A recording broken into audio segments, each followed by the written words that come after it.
Olá, meus caros colegas, sejam muito bem-vindos ao canal da Matemática. Hoje, no nosso primeiro encontro, vamos falar um pouco sobre conjuntos. Um pouco porque o conteúdo de conjuntos é bem extenso, então, nos próximos encontros, vamos falar ainda sobre conjuntos. Hoje, especificamente, vamos falar sobre a definição de conjuntos, ou como se deva conhecer conjuntos, e a representação dos conjuntos. Antes de começarmos, eu gostaria de fazer duas observações importantes. A primeira delas é que eu recomendo que você tenha um caderno ou algumas folhas para anotar, fazer suas anotações e resolver alguns exercícios. Nos próximos encontros vai ter muitos exercícios, então eu recomendo que tenha algumas folhas próximo de você para que você possa fazer seus cálculos, seus resumos e assim por diante. Ao contrário de outras disciplinas, como português, história, geografia, na matemática você realmente vai compreender de fato se você praticar. A matemática funciona dessa forma, você realmente tem que praticar e tem que ser aos poucos, ok? Então tenha alguma coisa para anotar, seja com caneta, lápis, enfim, tenha alguma coisa para anotar. E a segunda observação que eu gostaria de fazer é sobre as suas dúvidas. Caso você venha a ter alguma dúvida durante os encontros, eu recomendo que você envie a sua dúvida para o canal, para o e-mail do canal, ou deixe as suas dúvidas também nos comentários do vídeo, tá ok? Que assim, na medida do possível, a gente procura responder, tá ok?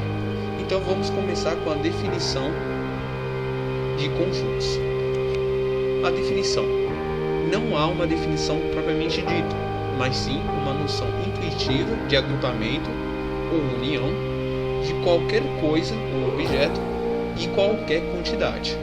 Vamos ver alguns exemplos. 1. O conjunto dos dias da semana. Segunda, terça, quarta, quinta, sexta, sábado, domingo. São os dias da semana, certo? Esses dias da semana são chamados também de elementos. Elementos do conjunto. Elementos do conjunto dos dias da semana. Tá ok? 2. O conjunto dos meses do ano. Janeiro, fevereiro, março, abril, maio, junho, até dezembro. Esses são os meses do ano, certo? Esses meses do ano, da mesma forma, são chamados de elementos. Elementos do conjunto dos meses do ano, ok? 3. O conjunto dos números naturais. Bom, o que é um número natural? Não se preocupe, nos próximos encontros a gente vai observar, vai aprender os conjuntos que temos na matemática. O conjunto dos números naturais, o conjunto dos números inteiros, o conjunto dos números irracionais, racionais e conjunto dos números complexos. Mas por enquanto a gente por enquanto, adiantando, esse N, um tracinho na lateral, representa o conjunto dos números naturais, representado por uma letra maiúscula, sempre igual entre chaves. Mais para frente a gente vai conhecer também vários símbolos.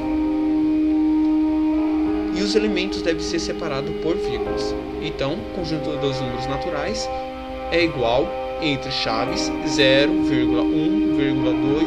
3, 4, ponto, pois isso explica que há uma infinidade de elementos, que é o de fato. O conjunto dos números naturais vai de 0 ao mais infinito, tá ok? Mas não se preocupa, nos próximos encontros a gente vai conhecer os tipos de conjuntos, especificamente os conjuntos numéricos, os conjuntos da matemática. A representação dos conjuntos. Existem pelo menos 3 formas de se representar um conjunto, certo? Representação por extensão, tem a representação por compreensão e tem a representação por diagrama de Venn. A representação por extensão é quando temos elementos finitos, ou seja, podemos enumerá-los. Aí, dessa forma, representamos por extensão. Podemos representar por extensão. Por exemplo, o P, conjunto dos números primos. Percebe-se que todo conjunto deva ser identificado por uma letra maiúscula do alfabeto, entre chaves, e os elementos devam ser separados por vírgulas, tá ok? Então, vejamos. P, digamos que seja o conjunto dos números primos, é igual 1, os elementos 1, 3, 5, 7 e 9. Tá ok? O N, conjunto dos números, o N representa o conjunto dos números 0, 1, 2, 3 e 4. Perceba-se o seguinte, neste caso a gente não tem um N, esse N, que representa o conjunto dos números naturais, porque de fato o conjunto dos números naturais não são representados só por 0, 1, 2, 3 e 4. O conjunto dos números naturais tem muitos elementos, na verdade infinitos elementos, tá ok? Então isso daqui pode ser uma pegadinha em questão de prova, principalmente de vestibulares. E temos o D, neste caso, como podemos perceber pelos elementos que compõem esse conjunto, D sendo o dia da semana. Então o D, entre chaves também, separado por vírgula entre os elementos. Segunda, terça, quarta, quinta, sexta, sábado, domingo. Não tem E. Sábado e domingo. Não deve ter E. Tá ok? Isso é uma notação matemática. E podemos representar por compreensão. Representação de conjuntos por compreensão.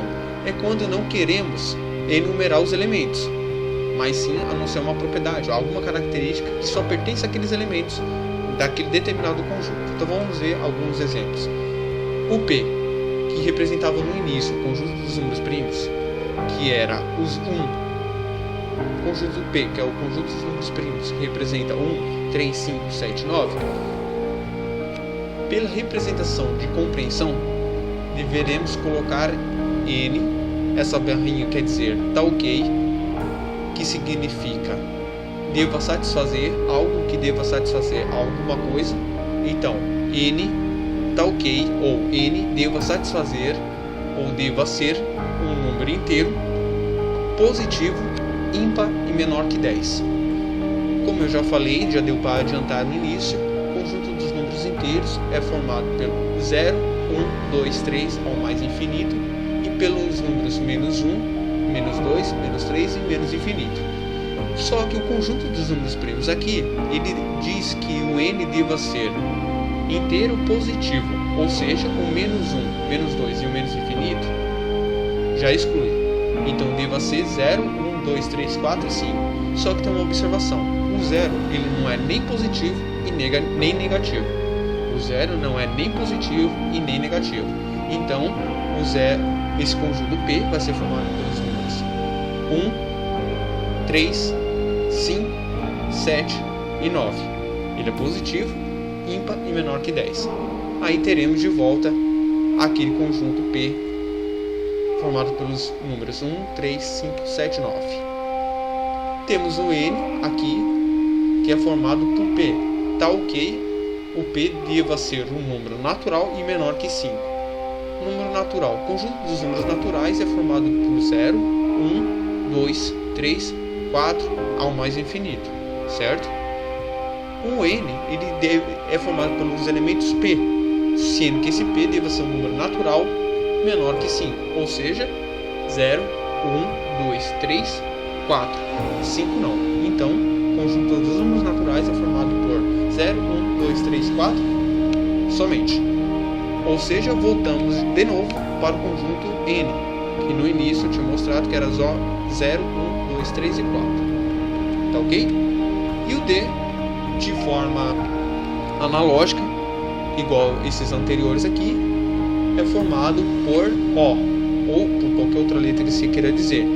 Tá ok, esse O são os dias da semana, ou seja, o conjunto D é formado por segunda, terça, quarta, quinta, sexta, sábado e domingo. Outra representação que podemos fazer de conjuntos é por diagrama de Venn.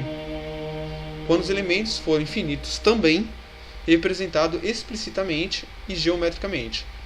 Qual é a diferença da representação por diagrama de Venn ou da representação por extensão? A diferença é que às vezes a pessoa ou alguém deseja representar os elementos de forma mais clara possível. Então ele coloca através de círculos, que é o esquema de Venn, diagrama de Venn. Então ele representa através de círculos colocados antepostos em cima com a letra que representa o conjunto, também letra maiúscula do alfabeto. Então temos, se fôssemos representar o conjunto P, que é formado pelos elementos 1, 3, 5, 7 e 9, ficaria da seguinte forma: conjunto P, conjunto dos números primos, limitados, é lógico, porque o conjunto dos números primos não vai só até o 9. Então teremos 1, 3, 5, 7 e 9, ok? Da mesma forma, o D, o conjunto dos dias da semana, segunda, terça, quarta, quinta, sexta, sábado e domingo, correto? E temos por último o N, conjunto N, que é formado pelos elementos 0, 1, 2, 3 e 4. São três formas diferentes de representar conjuntos, correto? Mas às vezes se deseja fazer a utilização do diagrama de Venn para trabalhar com a união, que nos próximos encontros vamos aprender operações com conjuntos, a união, intersecção e assim por diante. Então, utiliza-se o diagrama de Venn para poder deixar mais claro os elementos que são comuns a um determinado conjunto e os elementos que são distintos de um determinado conjunto. Tá ok? Mas não se preocupe, nos próximos encontros vamos aprender um pouco mais sobre isso. Observação sobre conjuntos. Até agora, na representação por extensão, não importa a ordem que representemos os elementos. Por exemplo, aqui na extensão, a gente representou os elementos do conjunto P, 1, 3, 5, 7 e 9, correto? Só que por extensão, não tem importância você representar ao contrário. O 9 ao invés de vir por último, vir primeiro. O 1 ao invés de vir primeiro, vir por último. Não importa. Por quê? Porque a gente já está descrevendo todos os elementos que pertencem ao conjunto. Não importa. Ao contrário da representação por compreensão. Por quê? Porque na compreensão a gente precisa colocar através de notação matemática, que é essa notação mesmo.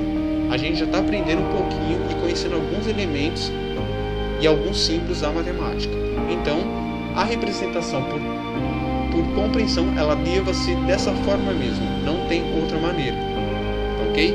Então, a representação por extensão, não importa a ordem que os elementos estejam dispostos no conjunto, tudo bem? Bom, por hoje é só, então aguardo você nos próximos encontros para aprendermos alguns cálculos e mais sobre conjuntos, tá ok? Então, não esqueça, estou te aguardando nos próximos encontros. Fui!